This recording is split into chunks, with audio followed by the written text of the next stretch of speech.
It started with one succulent on a windowsill, then a fiddle leaf fig. Then, somehow, your entire living room looked like the set of Jumanji. What happened?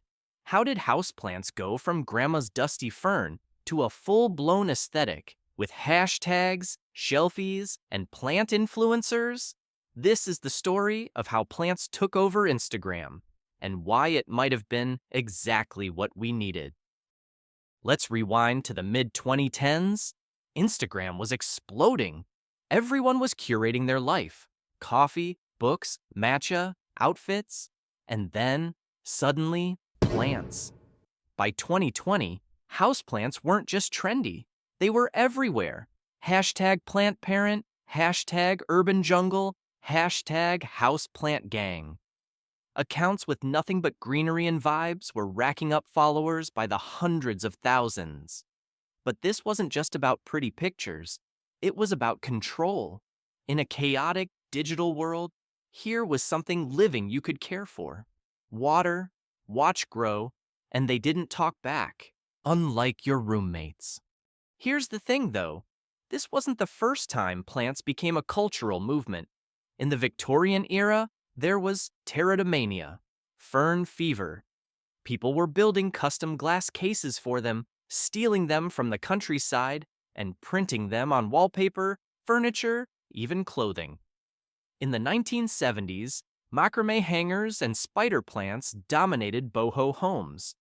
Even earlier, in ancient Rome, wealthy citizens filled their indoor atriums with citrus trees and herbs to show off status and sophistication. So really, 2020's Instagram? Just the latest chapter in a long history of humans getting a little too attached to our leafy friends. But there's also science behind the boom. Increased urbanization equals more people living in small apartments. No gardens, no pets allowed. Plants? Perfect solution. Studies have shown houseplants can reduce stress, improve mood, boost productivity, even lower blood pressure. Yes, seriously. Plus, the rise of Millennial and Gen Z mental health awareness made self-care cool, and plants slotted right into that movement. Watering your pothos? That's mindfulness. Buying your 7th monstera variant? That's therapy. Kind of. Then came the pandemic. Locked indoors, people turned to something to care for. Plant shops sold out. Propagation stations filled TikTok. Monstera cuttings were going for $300 on Etsy. And for the first time in decades, plants were aspirational again. Not just for plant moms, but for artists, tech bros, interior designers, and influencers. Of course, with every trend comes backlash. People got overwhelmed. Root rot, fungus gnats, brown leaves.